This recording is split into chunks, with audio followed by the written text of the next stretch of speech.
ഇന്നത്തെ അടുക്കള ഭരണം മൊത്തത്തിൽ എന്നെ ഭ്രാന്ത് പിടിപ്പിച്ചു. എന്താണെന്ന് നിങ്ങൾക്ക് വഴിയെ മനസ്സിലാകും. കറി വെക്കാനുള്ള മീൻ ഫ്രിഡ്ജിൽ നിന്നും എടുത്ത് വെള്ളമൊഴിച്ചിട്ടു. പിന്നീട് പയറുണ്ടായിരുന്നു. അപ്പോൾ ഇത്രയും പയർ നമുക്ക് ഇന്നത്തേക്ക് ആവശ്യമില്ല. തോരൻ വെക്കാനുള്ള പയർ ഒരു പാത്രത്തിലേക്ക് മാറ്റി വെച്ചു.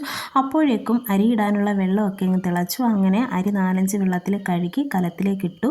അടുപ്പൊക്കെ ഒന്ന് കത്തിച്ചു കൊടുത്തിട്ട് കറി വെക്കാനുള്ള ഒരുക്കമായി. അപ്പോഴാണ് നമ്മുടെ അയ്യപ്പൻ കുട്ടൻ പിച്ചാത്തി വേണമെന്നും പറഞ്ഞ് വഴക്കിട്ടുകൊണ്ട് വരുന്നത്.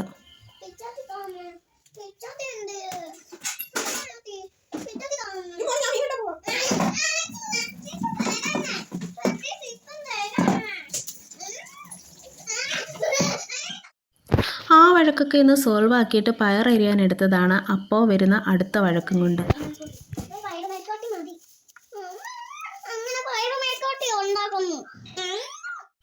പിന്നെ പയറങ്ങ് അപ്പച്ചി അരിയാൻ ഏൽപ്പിച്ചിട്ട് അയ്യപ്പൻ്റെ കരച്ചിൽ മാറ്റാൻ പോയി. അത് കഴിഞ്ഞ് മീൻ വെട്ടാനൊരുങ്ങി. ചെമ്പല്ലിയായിരുന്നു മീൻ.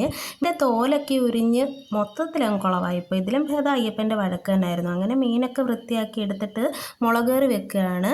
എണ്ണയിൽ ഇഞ്ചി, വെളുത്തുള്ളി, കൊച്ചുള്ളി, തക്കാളി, പൊടികൾ അതെല്ലാം വഴറ്റിയിട്ട് കുടംപുളിയും ചേർത്ത് മുളക് കറിയും വെച്ചു. അപ്പോൾ അതിനിടയ്ക്ക് ദാണ്ട് അയ്യപ്പൻ നിന്ന് കരയുന്നു. അതും സോൾവ് ആക്കിയിട്ട് പയർ തോരൻ വെക്കാനുള്ള തേങ്ങ ചിരകിയെടുത്തു. പയർ തോരനുമാക്കി. അപ്പോഴേക്കും മീൻകറി റെഡിയായി കിട്ടി.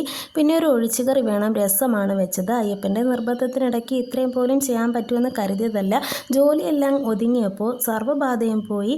അയ്യപ്പൻ നോർമലായി നമ്മളെ കെട്ടിപ്പിടിച്ച് ഉമ്മയൊക്കെ തന്നു. ഇതിൻ്റെ വല്ല ആവശ്യം ഉണ്ടായിരുന്നു അവന്.